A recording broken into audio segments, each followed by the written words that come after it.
Bonjour à tous et bienvenue dans cette troisième vidéo. Comme je vous l'ai annoncé, nous allons rentrer dans l'intimité du cueilleur. Mais pour bien comprendre l'intimité du cueilleur, il faut rentrer dans les détails de ses ressources alimentaires. Pourquoi ? Parce que ce que nous cherchons aujourd'hui, c'est de retrouver le contexte naturel d'expression du système sensoriel du cueilleur, afin de pouvoir le reproduire aujourd'hui si ça marche. Alors, pourquoi les ressources, c'est important ? C'est important parce que nous sommes dans un cadre différent de celui des cueilleurs. Notre environnement, aujourd'hui, il est sur un plan alimentaire, il est constitué de commerces qui centralisent les ressources alimentaires et vers lesquels on peut se servir à n'importe quelle heure du jour ou de la nuit. Ça, c'est le premier point. On a des grandes surfaces, on peut avoir de la viande, on peut avoir du raisin toute l'année. Donc du coup, on a une donnée par rapport à la nature qui est inexistante, on ne peut pas se caler dessus. Alors c'est important pour cette raison, parce que le cadre culinaire ne correspond pas au cadre sensoriel du cueilleur, mais c'est aussi important parce que on ne réalise pas que à notre époque, nous avons des occupations culturelles d'une ampleur phénoménale par rapport au cueilleur. Nous avons des restaurants, nous avons des spectacles, nous avons du sport, nous avons la télé, Internet, etc.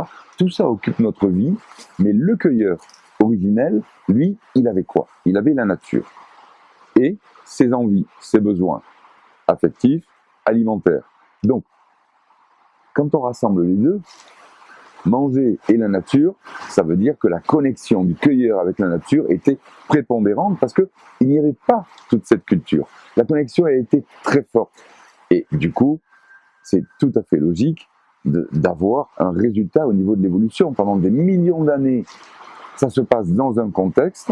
Forcément, chaque personne qui, avec l'évolution, gagne un peu sur un plan sensoriel, va être légèrement supérieur que les autres et transmettre ça sur des générations et des générations pour finir par avoir gravé en eux la génétique qui permet d'accompagner cet environnement.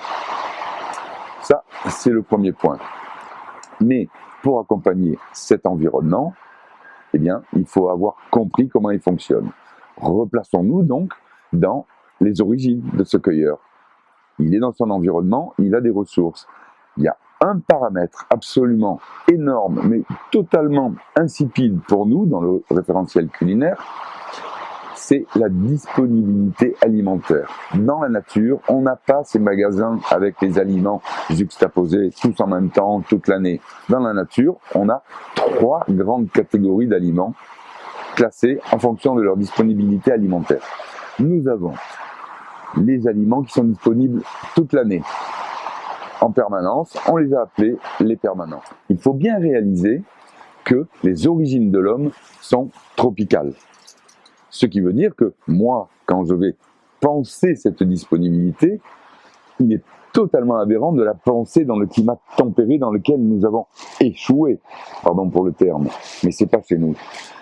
Donc, il faut penser cette disponibilité sous les tropiques. Et pour revenir à ma première catégorie des permanents, sous les tropiques, on fait pousser des légumes toute l'année, même pendant la période humide, moins propice.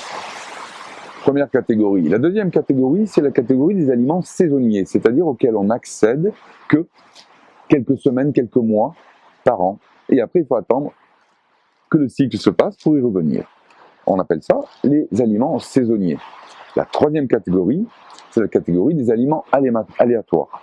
Ceux-là, on ne peut pas, par la volonté, les trouver. On ne peut pas savoir à l'avance. On ne peut pas mémoriser que ce manguier, il a des mangues et dans à peu près un mois, je sais qu'elles seront mûres. On ne peut pas le faire. C'est une carcasse qui tombe, c'est aléatoire, ça ne dépend pas de moi.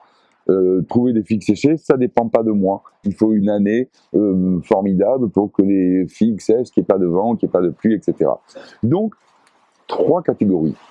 Et ces 3 catégories ont donné la couleur de notre système sensoriel.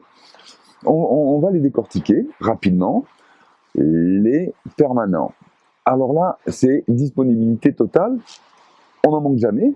Donc, nous ne sommes pas en carence. Donc, on n'a pas de raison d'avoir un appel sensoriel, ou plutôt une curiosité sensorielle importante vis-à-vis de ces classes alimentaires. De toute façon, il y en a partout. Le deuxième point, c'est que à partir du moment où on ne manque pas de ces aliments, ça veut dire que il va falloir absolument qu'on m'arrête. Quelque chose qui est toujours bon et qui ne m'arrête pas, eh bien c'est comme dans le cuit, c'est bon, donc j'en mange jusqu'au bout. Mais les légumes omniprésents ont des appels sensoriels, des arrêts sensoriels forts. Donc permanent, appel faible, c'est pas la peine de nous pousser. Et deuxième point, il faut absolument nous arrêter parce qu'il y en a tout le temps. La deuxième catégorie, les saisonniers, ils sont là un petit moment, ils sont très utiles parce qu'ils sont là qu'une seule fois dans l'année. Et au niveau des arrêts, on n'a pas besoin d'avoir des arrêts très très forts puisque l'environnement va s'en charger. À la fin de la saison, il n'y en a plus. Et ça, jusqu'au cycle suivant.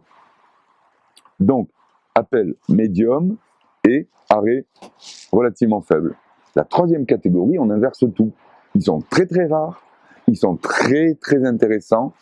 Ce sont les sources de macronutriments, les sucres concentrés, les protéines, les graisses, les lipides.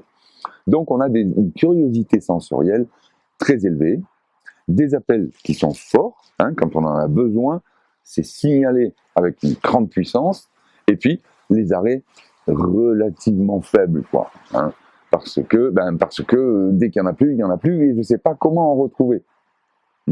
Donc nous voilà avec nos trois catégories, et notre lignée a coévolué avec ces trois catégories.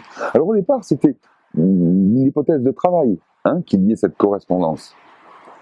Et au fur et à mesure que j'ai réalisé des évaluations sensorielles, les yeux bandés, en présentant à chaque personne sous son nez une catégorie à la fois, jamais comparer des catégories qui n'ont pas les mêmes caractéristiques. Vous savez très bien qui va gagner. Donc, évaluation sensorielle, par exemple, avec les permanents, bandeau sur les yeux. Ensuite, une autre évaluation sensorielle pour les saisonniers, et ensuite pour les aléatoires. C'est ainsi que, dans ce contexte-là, on peut voir ressortir les chiffres. C'est-à-dire, on voit une évidence, la curiosité sensorielle et les appels sensoriels sont faibles chez les permanents, moyens chez les fruits et très élevés chez les aléatoires. Et les arrêts sensoriels, eh bien, ils sont très forts chez les permanents, et on retrouve ça aujourd'hui avec la difficulté que tous les parents culinaires ont pour faire manger des légumes à leurs enfants. Les enfants, leur curiosité sensorielle pour les légumes est très faible. La curiosité sensorielle pour les fruits et les sucres concentrés, elle est très forte. Pour les protéines animales, etc., elle est très forte. La cohérence, elle est totale. Donc maintenant, nous avons le contexte idéal pour pouvoir réveiller le chef d'orchestre sensoriel qui sommeille dans chacun des presque 8 milliards d'individus sur Terre. Au-delà de leur race, de leur localisation, de leur origine, nous avons tous. C'est une sorte de belle au bois dormant qu'il va falloir réveiller. Et pour la réveiller, il faut pouvoir reconstruire autour d'eux tout ça, le contexte naturel d'expression de notre système sensoriel. Et c'est ce que nous allons faire dans toutes les prochaines vidéos. Je vous dis à bientôt et je vous laisse dans un magnifique coup de Mistral qui a mis dans le ciel un bleu absolument inouï. À très bientôt. Au revoir.